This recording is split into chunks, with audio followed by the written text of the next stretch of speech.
First of all, thanks a lot for the invitation, and my apologies that I cannot be there in person. I'm abroad at the moment. I would have loved to be there, but hopefully there will be another occasion where we can interact also during the networking, where I can follow the rest of the sessions as well.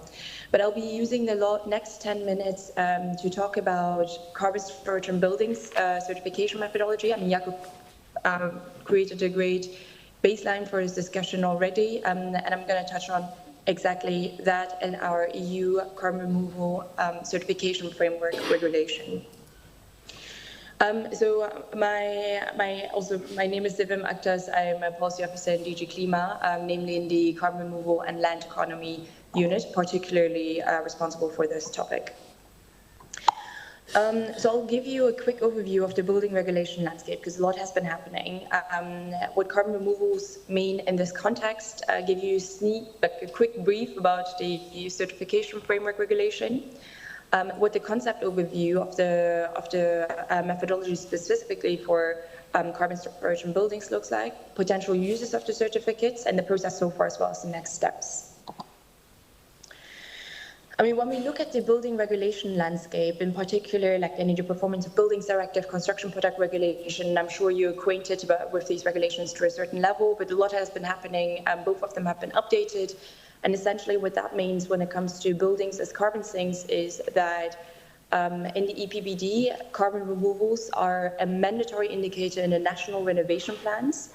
This means that national authorities in their national renovation plans need to somehow deal with initiatives or how, like, answer the question of how they deal with carbon removals or carbon storage.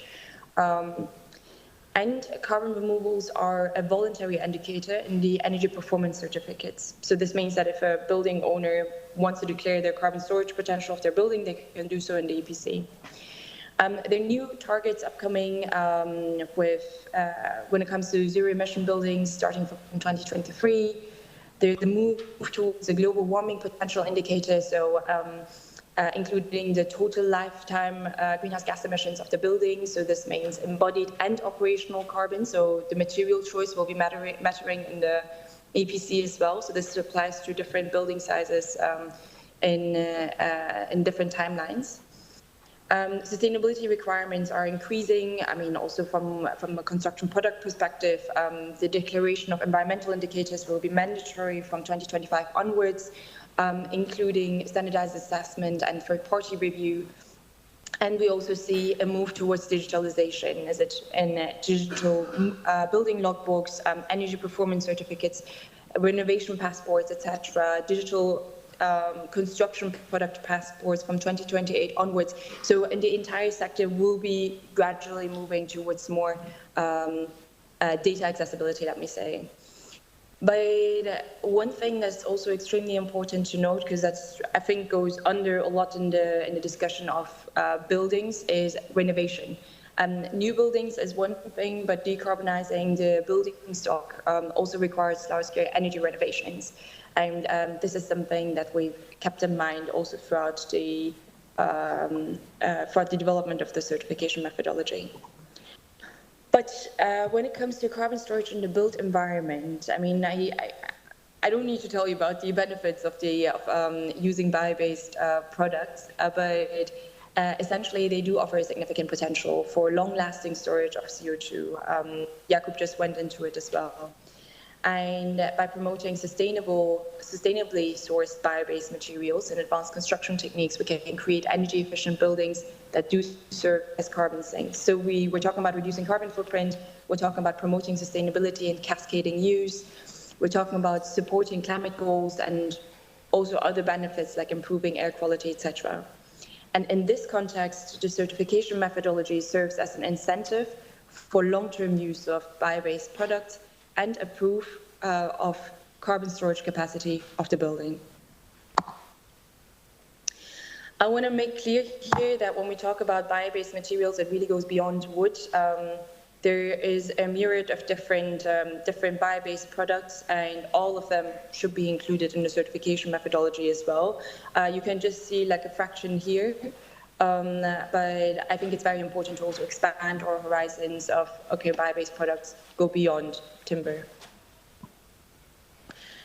Looking at the carbon removal certification framework regulation itself, so it's a quantification and monitoring regulation, not only for carbon storage and products, but also for carbon farming and permanent carbon removals too. I mean, obviously I'm focusing on carbon storage and products in this presentation, but essentially this regulation consists of 3 pillars, namely the Commission establishing the certification methodologies in consultation with our expert group. It sets the 4 quality criteria, namely quantification, additionality, liability, and sustainability. The second pillar is the certification process.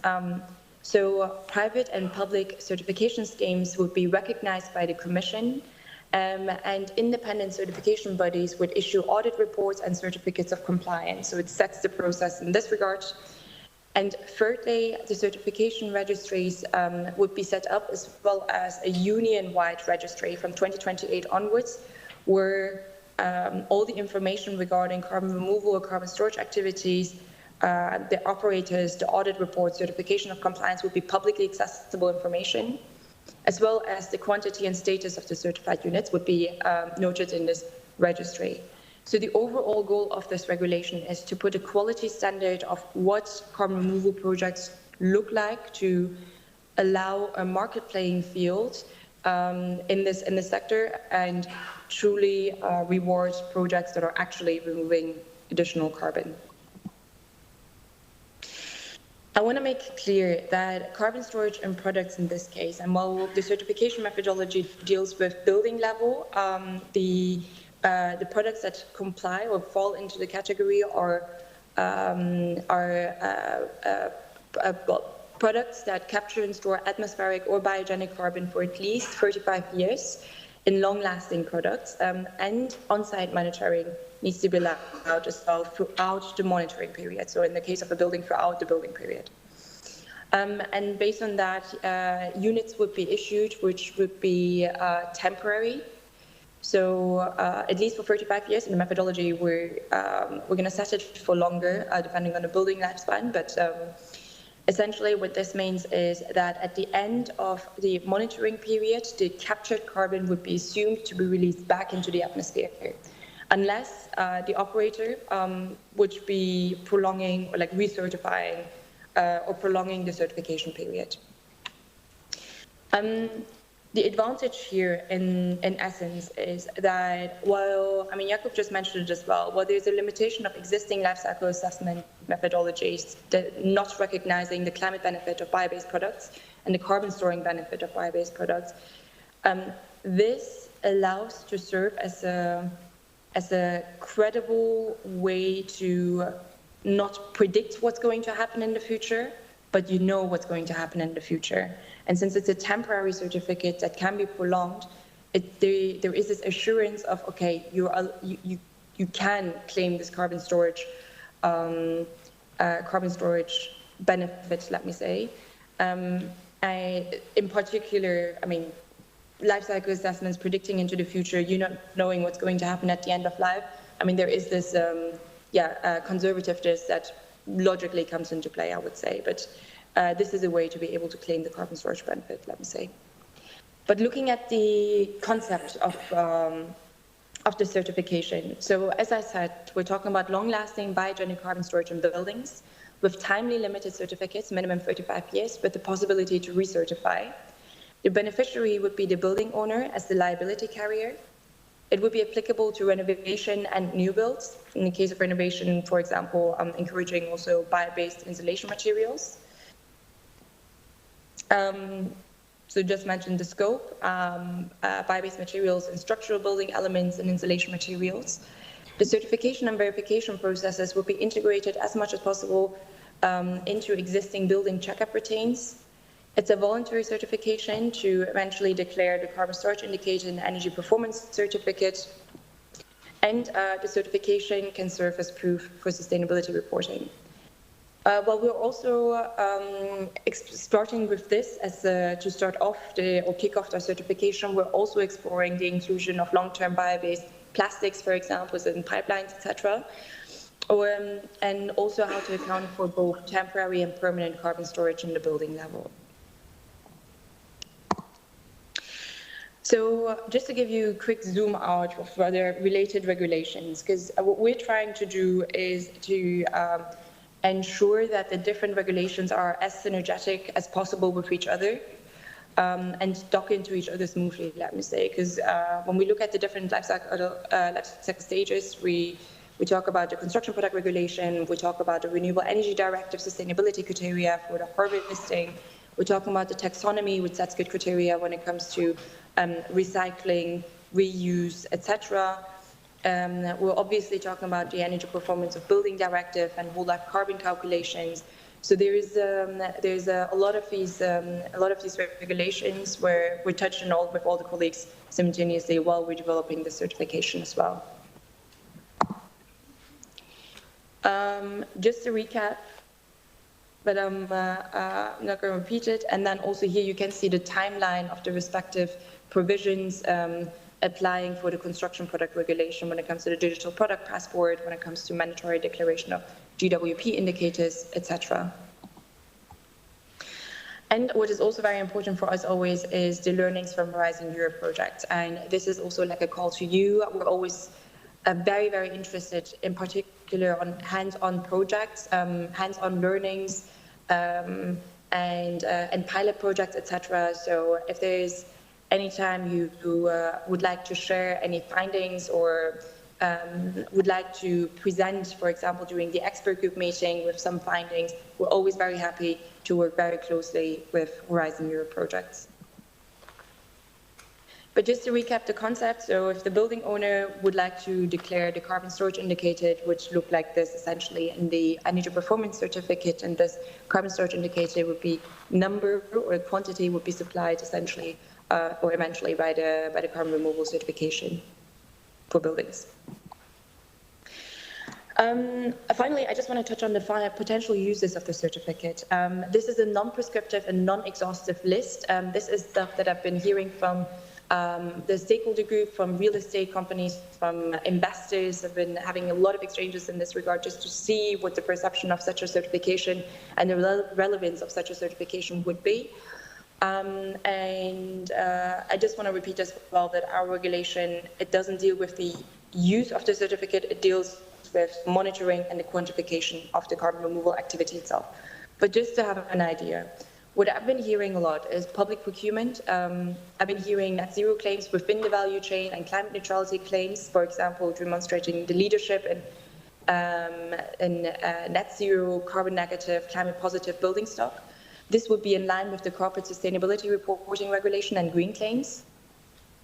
Unlocking financial incentives, I've heard, attracting investments as, where this can serve as a credible and transparent proof of, for example, green bonds, green mortgages, favorable loan investments, terms, etc. Increased property value, but also helping ensure compliance with specific sustainability standards like the EU taxonomy. So something that we're also keeping in mind is whether this can be a tool and how can we make this a tool to operationalize the taxonomy essentially. We did come a long way. I mean, we had several different analysis or screening report, technical assessment reports, where we've looked at the best practices of different methodologies and put together essentially the recommendations for this methodology, which we've discussed in October till last month. And I just want to note that all of this is publicly available on our website and also our expert group meetings, which essentially compromises all the member state representatives as well as academia, industry representatives, etc., that advise us in this process. They're all publicly web streamed as well, so you're always welcome to tune in and follow these meetings. You can find the recordings online as well.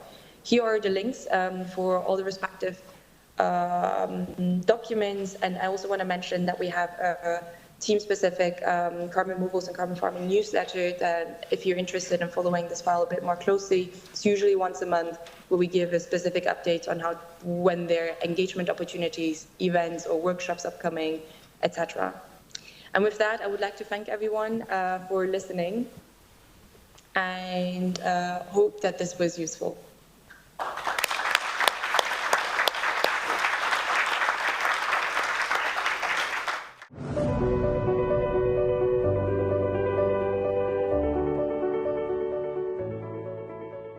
Our company is also a family business, not quite as old as Katharina's business, but 125 years, so we are trying to catch up. For today's presentation, I mean, we're working in a similar field, and also cover the whole value chain, and of course are also able to these fantastic buildings which we've heard about a lot today. But I would like to focus in my presentation a little bit beyond the building part, and because there are many other things we can do with wood. I think I don't have to repeat this carbon storage, but maybe just one aspect, because the reuse is really coming more and more of importance, because I think if we are really taking care of our forests, and then there's a limited resource. I mean, it's eternally growing, but we only can harvest as much as there will be a regrow. And that means the more and more we build with wood, the scarcer the resource gets in terms of the raw material. And therefore, we also really need to think about how to use wood in a longer time. And all these buildings we can create, I personally think they will last much longer than 35 years. Those buildings are made for 50 years, 80 years, much longer. But still, we need to find a methodology, you know, how to use the wood once it's dismantled. Not to burn it, but to use it in new building products again. And I think there's still some regulation missing to do that, because that's very important, because now our regulations, they're focusing on the raw material, on the strength of the raw material and so on. So we need some research by that. But in reality, there's not much glulam around, you know, that is reused, because it's only been used for 30, 40 years, and those buildings are all still standing, you know. But that's a very important aspect for the whole industry, I believe, in the future. So that's an overview of things we do, and it's not the classic building where people live in, which are very, very beautiful. But I would like to start out with charging hubs, for instance, but this could also be, you know, parking facilities out of shopping malls and so on. We have before these charging hubs, there was only the technology, but people found out that if you sit there for 20 minutes, charge your car, it can be quite hot in summer, and it's also, you also need to protect the technology. And the beauty about this is that you have a sealed space, which is already sealed, and if you put the structure with wood, and on these panels there are also PV elements, you can compensate for the ground sealing and the concrete that is being used there. Of course, with the PV you cannot charge the cars, but the whole station can be really CO2 neutral if you calculate all the aspects. And I think there's a big opportunity coming up with all these open parking spaces. And I personally believe we should not, you know, put the PV elements in agriculture fields and where we already have nature, but there's a vast ground opportunity which is already sealed and which can be used in a very, very efficient way. The other one, the next one, stands for big industry buildings, logistic halls and so on, where there's really huge potential for carbon storage. A lot of the industry is now very well aware that they need to compensate for their carbon emissions. Yeah, we have already seen the bestseller project, which is a very good example. But we are also working in spaces of the car industry, and that is these buildings need to be very cost efficient, of course. But there's a very good potential, at least, to compensate parts of the buildings very efficiently with wood. And then other projects we're currently working on. That's on the lower corner. We have partnered with a startup from Switzerland. The company is called UrbX, and with getting the cities more green also involves having more bicycles in the cities, but most of the spaces are already being used up for the cars. And they have developed a very modular standard system to create for elevated bicycle ways, bicycle highways to get, because the problem is how to get from the suburbs of the city to the center of the city when you work, where very often the bicycles are driving along the cars, which is very dangerous. And it's a very simple system where you just put in pillars. We have one modular system for the it's like bridges actually, you know, and it can be built, and in 1 kilometer of this highway there's 1,000 cubic meters of wooden storage. So you have you're solving different issues, and it's not just you know, to remove from to go away from cars, but also to store the carbon. And I have more pictures in the longer presentation because infrastructure is very a very promising field as well, especially the bridges, because the wood also has the problem you must protect it from wood. But so the concrete or asphalt layer of a bridge always acts as a roof, and if you build the structure of the bridge underneath out of wood, it's much faster. It's again storing carbon, and it's also a new area where we can replace traditional building products. And the last one is a project we have developed over a couple of years. It was very research intensive. As the wind towers get higher, you have the problem of having a very high concrete base, which really uses a lot of concrete. The top part of the timber tower is always best made of steel because of the torsion effects, and that's something wood also can compensate very difficult. So in a tree, when there is a wind, you know, the trees are twisting. So the top part is always from steel, but the lower part we can also build from wood with it's a framework building, and that of course is a massive replacement of concrete, because in one of these windmills there are depending on the height, from 500 to 1,000 cubic meters of wood which goes in storage. And of course it's a very structural engineering process, which is very complicated, all the certifications, because we have one criteria which was not researched by wood is how it reacts on many movements. It's very important for steel because you know, when you bend steel many times, it loses the efficiency. But that has never been tested for wood, for instance, to such an extent. And we have now the first timber tower structure certified, and yeah, we're very much looking forward to the first project to see, but that's also a huge potential for carbon storage in the future in the built environment.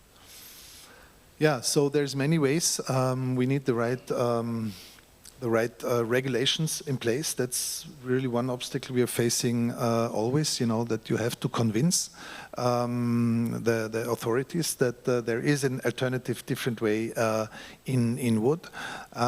And what's also important, and therefore I think these discussions are very important, you have to have the mindset to try it in wood. Very often we come to a project that is completely planned in steel or other building materials, and then at the end someone says, it would be nice, can we do it in wood as well? And then it is too late. So you really have to start from the beginning to think in wood, and then a lot of things are possible, also in a very economic way. Thank you.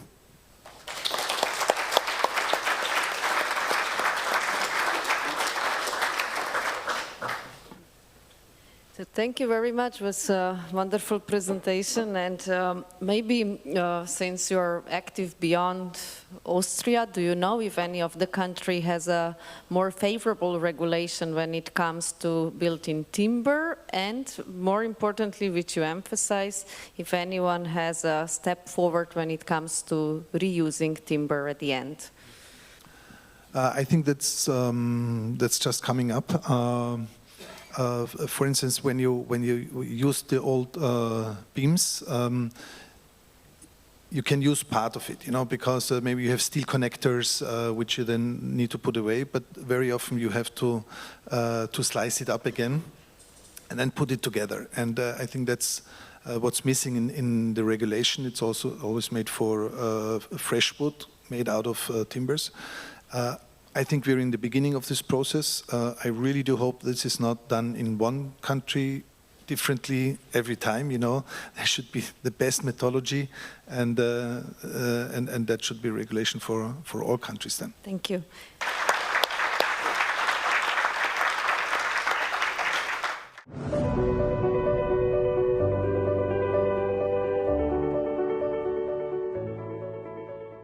First of all, I'm proud to be here presented and represent Estonian wood construction industry as the association.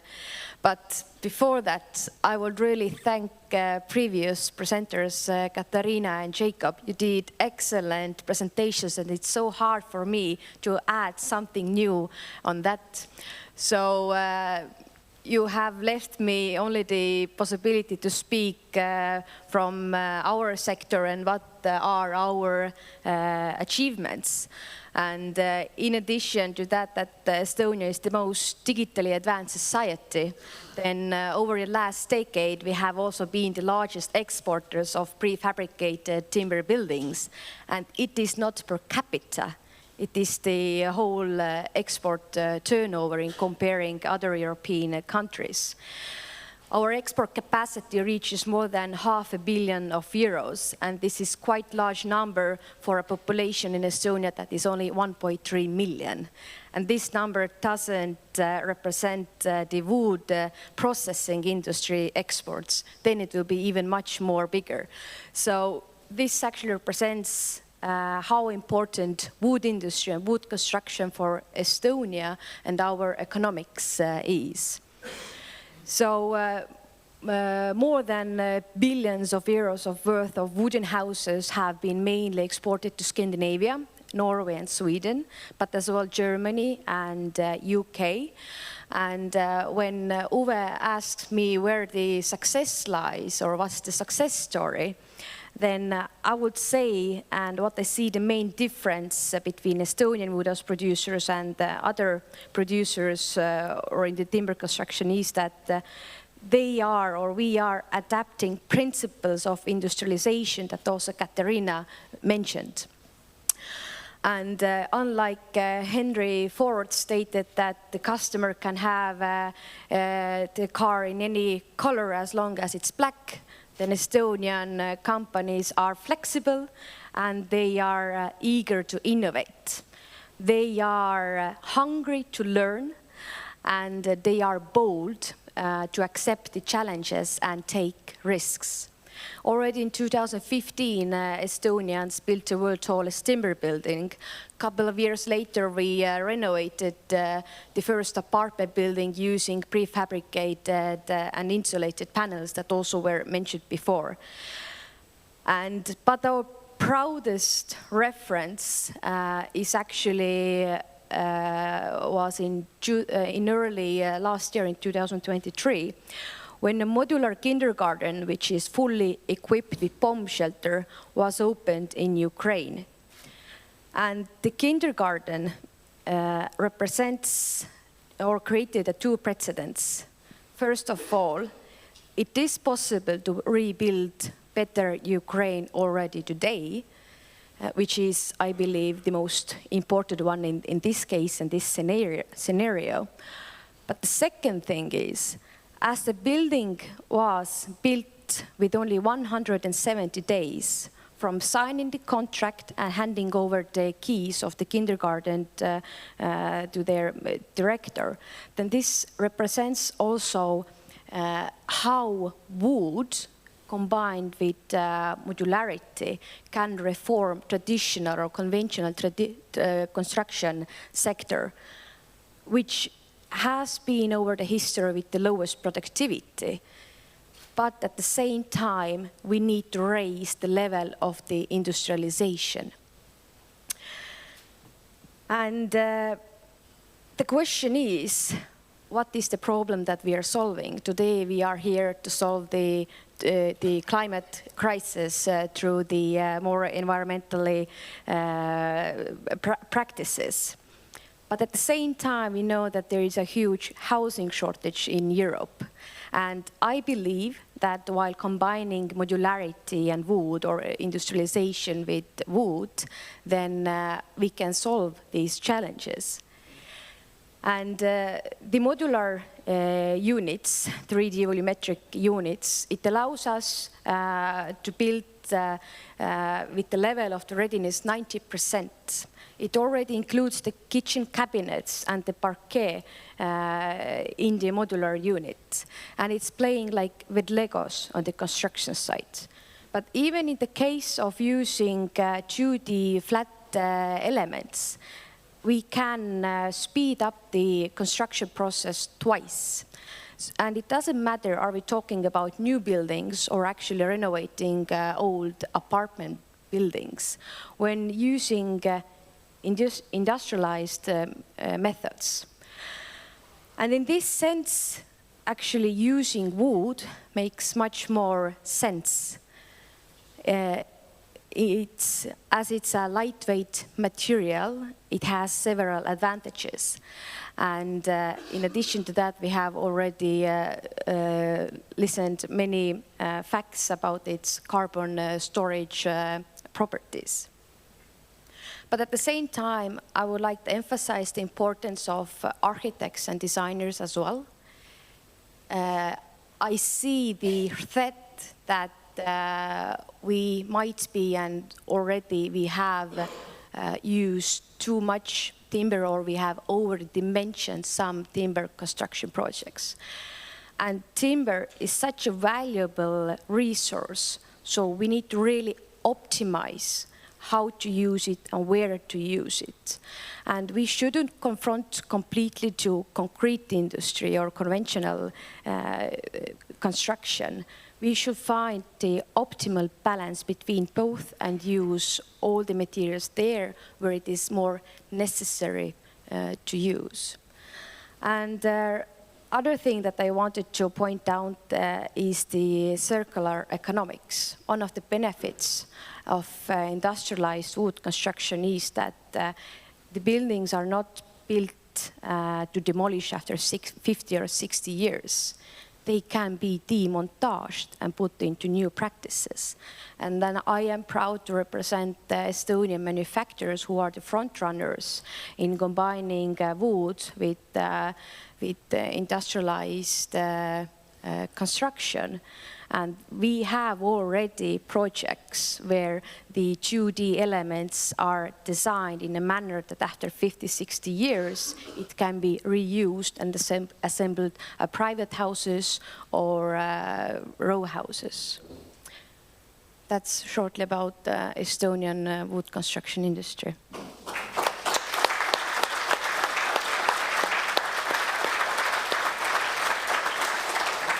Thank you. I'm super happy to hear this, but I wonder what the users of these buildings are saying when you're selling them the building, that it can be deconstructed in 35 or 50 years. Do you have also this experience in terms of the societal perception towards new type of? No, because our regulations state that you have to design a building for 50, 60 years. But it was more like I wanted to target the life cycle analysis aspects, that actually it's not that we are going to burn the wood, as several presenters also said, but we can reuse them as well. We have today in overall construction industry also several examples already that we will not demolish the buildings after 50 or 60 years.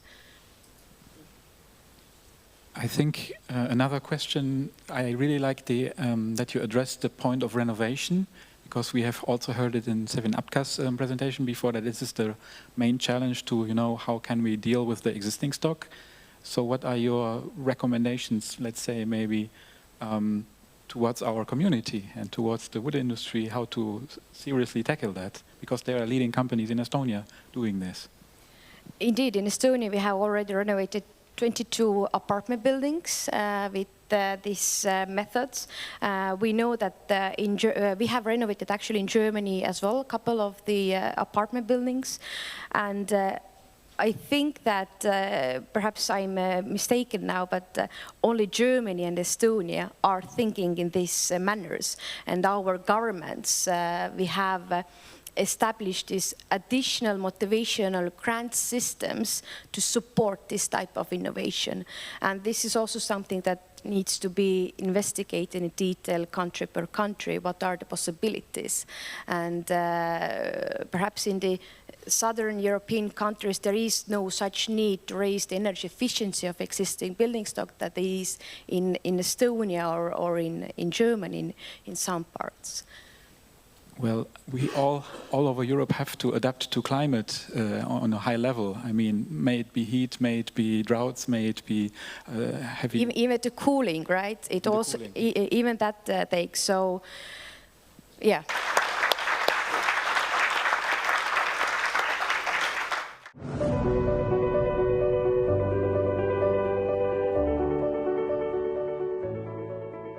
So I'm going to talk about a topic which has been briefly touched upon by the first panel speaker, but not in detail. I'm going to talk about the reuse of wood. I'm working for Unilin, maybe briefly Unilin. It's a global reference for everything which is products for interior and construction. So we make several types of flooring products, wood-based panels, and also insulation products. A company of around nearly 3 billion euros, and we have 8,000 people working across the globe. Can I? Oh, okay, maybe, yeah.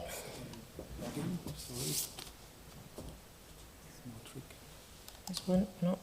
No, it should go. Yeah, perfect.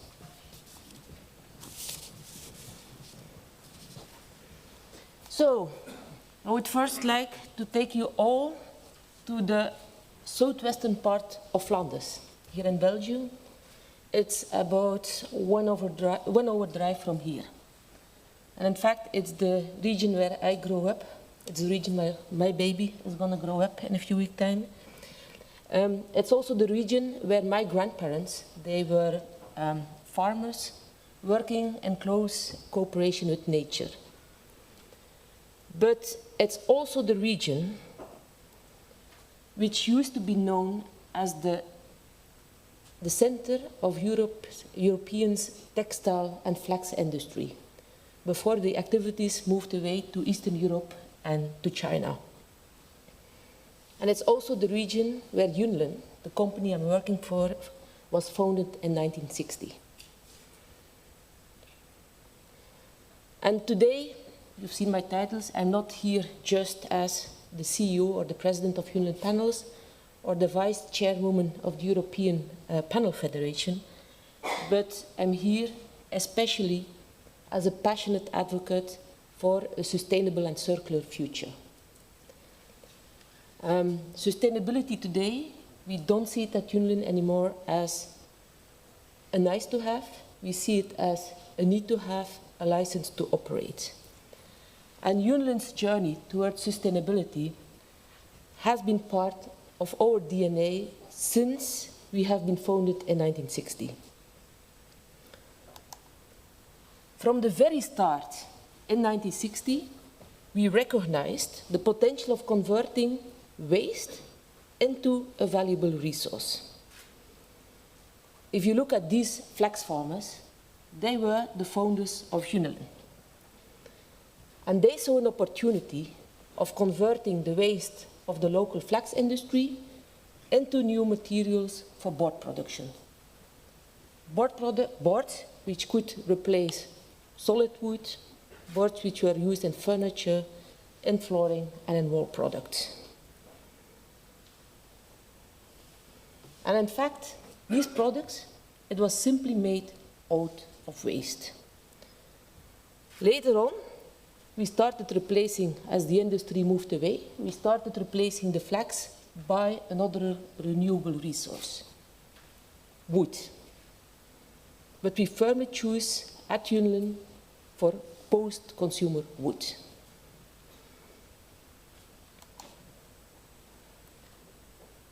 Our particle boards that we produce at Unilin are not just panels for interior or construction. They are a symbol that show what is possible when we challenge ourselves. These particle boards are made out of 95% of post-consumer wood. It's the highest percentage in the world.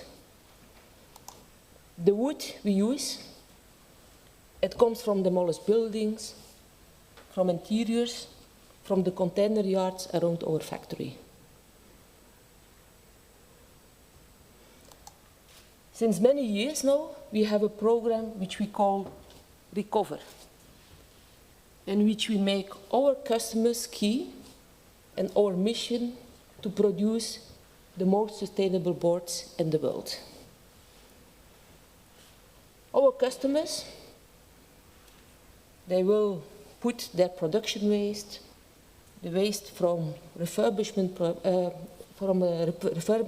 projects into a container, which is collected by our partners, which is then sorted, cleaned, chipped into new material.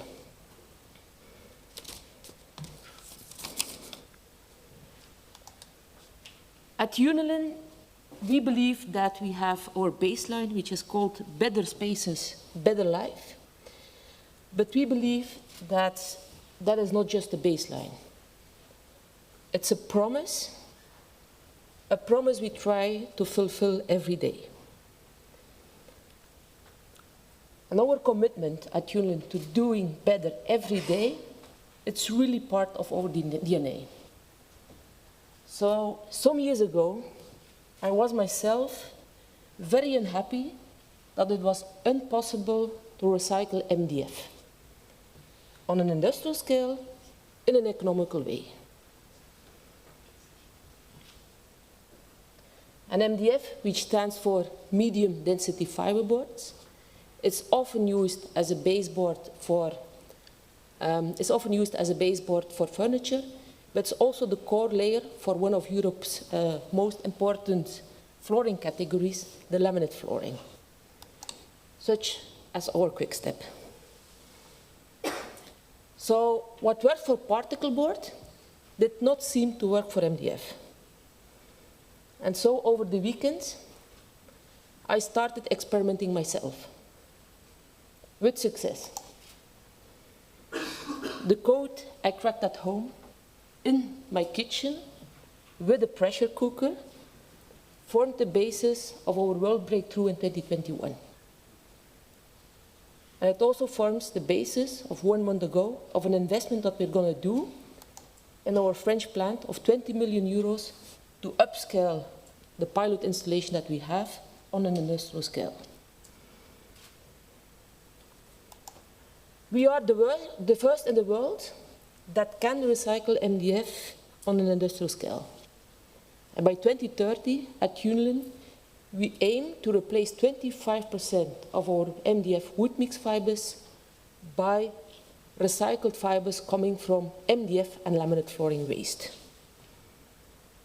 In that way, we can store up to 380,000 tons of CO2 longer in the chain, which is the equivalent to more than 200,000 cars. And we don't stop at Unilin at the boundaries of our company. We go further. We're going to make the technology available to the industry so that we can move the entire industry forward. It's going to happen through licensing, and we're going to market this technology under Osiris. And who is Osiris? It's the Egyptian god of the rebirth.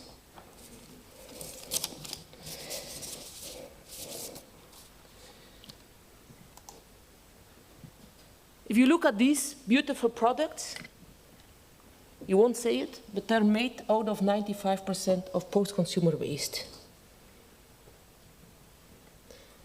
But we will need to work together, here everybody along the table, to keep wood as long as possible in the material cycle. First life, second life, a third life, even a fourth life. As long as wood can be used or reused, it should be processed as material. The cascading use of wood, which already has been mentioned, it's a principle that we all should promote or even enforce.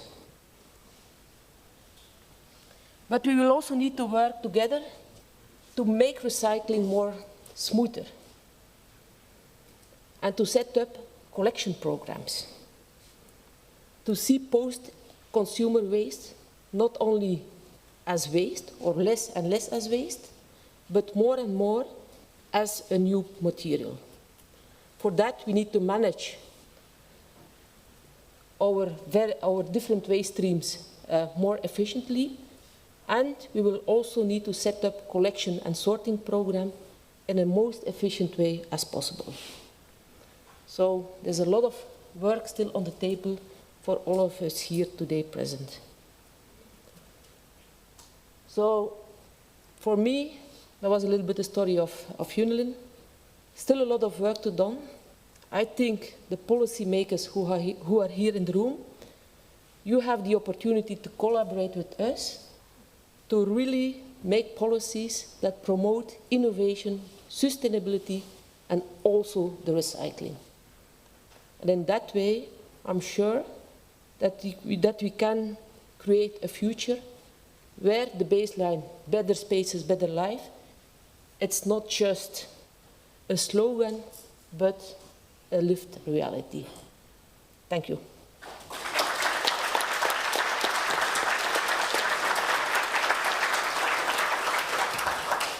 Very nice to hear that you are able to reuse so much of the material, but I wonder, do you have any fights to get this material on the market? Well, that's the biggest challenge today, because it already has been mentioned. It's not only in the forest, there is a lack of wood. And of course, there is a competition sometimes between the energy sector and then the wood sector. So for us, that's at least the biggest challenge. It's to have that competition from the energy sector. That's also why we promote very heavily the cascade use of wood. As long as you can use it as a material, that you need to keep it into the material life cycle and only burn it, because we also have energy plants, only burn it when you cannot reuse it anymore. Thank you. Yeah.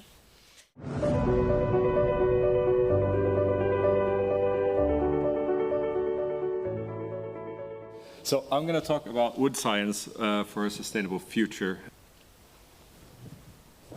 This we already saw from Uwe's presentation, but this one shows a really important aspect. Forests are dynamic. They're not static.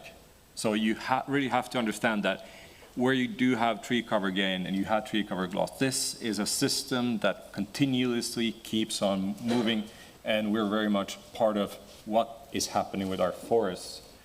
So this can be understood in a lot of ways. I made this fantastic thing with a lot of numbers. No, you don't need to get the numbers, just forget the numbers. Look at the sizes. So let's take away the numbers, okay? Cool. So this is a lot easier, right? Basically, this is what happens. You have a big forest standing over there. Some of it grows and stays in the forest. Some of it gets harvested, goes to fuel, goes to the industry, ends up in buildings, ends up in chemical processing. The simplest possible. Trust me, this can be done enough that you need to use a whole PhD just to understand the figures, okay? This is the research. So on top of all these dots, there's research. So you have the biological research in the forest. You have forest management research. This is the traditional way of doing monodisciplinary research. Every single field has their own researchers. They do their own research. And this is how we've been researching. This is the foundation of the research efforts today. But then we start getting societal pressures. We've been doing burden shifting. We've been moving stuff around. So now we have biodiversity coming in. The Kunming-Montreal Agreement, really good example. How does that affect the forest? That then filters through the whole system to the building site. And just to be clear, the forest is not just a playground for the industry. It also represents other things. So recreation, identity. How do people have their identity related to the forest and woods? We've heard a lot from the presenters today already about this identity, how they identify with being in the wood industry, being part from a forested nation, etc. It's very, very important to take into account. And this is pretty much what is forcing then new research that is systems-based. So we're not looking, we're also, on top of the other research, we're also then looking at the linkages. What happens when you link these together? And what is happening in research now is we can link wider. We can expand the scopes of projects. We can expand the scopes of studies. We can take more into account. And that gives us some really interesting places to collaborate and some really interesting examples. So let's start with a really interesting example. That starts on the left by a drawing made by an architecture student in Norway in 1963. That's one thing. What they did is they systematically looked at how buildings were built. They didn't know about our research. They didn't know that there was going to be research, but they did it just to learn. Now, we're trying to map the existing building stock. Everybody talks about circularity. What is the resource base of a circular society in 2050? We really do need to know what's in our buildings if we're going to have a really good strategy of figuring out what to do with it. And this way, we start mapping old buildings, existing buildings, and figure out, okay, how much cladding do they need in the future? How many wood pieces can we maybe extract if they're demolished? What are they like? How do they support different functions in society? And then you can start mapping this out at a larger scale. You can start figuring this out at a city scale. How many bricks do we have? And now I'm very conscious that I'm talking about bricks suddenly in a wood thingy. But this is all the effect of systems research. If we do this mapping, we might as well map the bricks as well. We are collaborating. It's efficient use of research resources. So that is sort of the effect of talking together, working together, and then expanding in the research. So these are the historical buildings in brick buildings in Trondheim. And what we do is we get an understanding of old wood that might be coming into our buildings, that we might take advantage of. And this is very important because wood is becoming more and more valuable. As said by many of the presenters here, we need to have, this gives us flexibility. This gives us more ways to design and more ways to utilize wood. Then the next one, rooftop extensions. Sounds like something everybody's doing, but this is probably one of the kinder eggs of tools for future. We have so many of these buildings. They're built in the 60s, 70s, at least in Norway. They're ripe for energy upgrades. There's an established social sustainability, social neighborhoods here, especially with the elderly. But they cannot live here because there's no elevators. There's no good ways of living out your life. So they have to move. We disrupt neighborhoods, we disrupt social circles, or we can energy upgrade. We can build on top. We can give them elevators. We don't need to build more roads. We don't need to take over more area. And most of these buildings, they're pretty good. You can actually build more on top. So we can expand. Then we can have a look at the health effects. So actually staying inside the buildings. This is a very good study. Looks at what are the health effects of being in a wooden building. So how do you approach this? Can we make the people actually healthier by giving them wooden buildings? Yes, seems like we can, but we need more research in order to do it efficiently in a design process. So we might be doing better, doing okay. And the last example I would like to fit is we always have to think about the balance of different wood materials. The stuff that is not going into buildings, we also need to do research there. So this is a very interesting topic in Norwegian salmon fish feed ingredients made out of wood fibers. So you go biopolymerous constituents, soluble sugars with enzymes, yeast biomass fermentation, and you end up with high protein fish feed ingredients that can replace 45-ish now, more in the future maybe. So always think of this as a system. So here's the happy fish. It's not that happy, it's salmon industry, but anyway, it's a fish. So here's really the core things. The wood is becoming tremendously valuable as a resource. So we really do need to take care of it and make the forest thrive. If we're going to have this resource in 2050, 2080, we need to do the work now. We need to set the stage for continued forest that keep on going. And we need the systems research on top of the individual research fields to make sure we're utilizing the forest in the best way possible towards a sustainable 2050 society.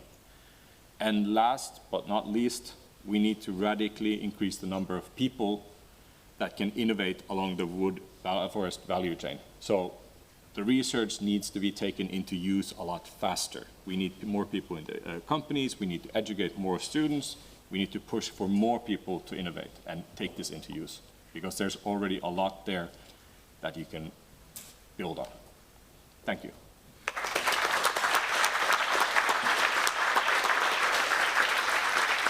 Thank you. It was a wonderful overview. But maybe one question is, how much do you see that researchers from chemistry, physics, mechanical engineering are actually also starting to touch wood as their research material? It depends on the field. A couple of years back in Norway, we saw the oil economists figured out that oil might not be the coolest thing to be an academic in, like in 20 years. So those all turned into bioeconomy at some point, it feels like. But then the other part is obviously, how much can you see an academic anywhere? We have a tendency of wanting to be in our offices and undisturbed for many years. So I think it's a general thing. We really do need more collaboration with the industry, with the public bodies, and also the wood and forest researchers need to invite others in and actually collaborate and not be so focused just on there. So, and this is also that is happening through the systems approach of research. You are getting more and more people interested, and it's a good thing. Thank you. And thank you all the speakers. And Uwe, would you like to have a final thought? Thanks again to all the speakers for all these great overviews from your field. I think that's the main lesson learned also from this first panel, that we have to talk to each other, that we have to understand each other, understand the main things that each of us can offer to the table, but where can we also make the systems approach, the overall connections. And I think the best thing is also to do this over coffee and just to start engaging with that. So thanks again for all the speakers. We should give another hand.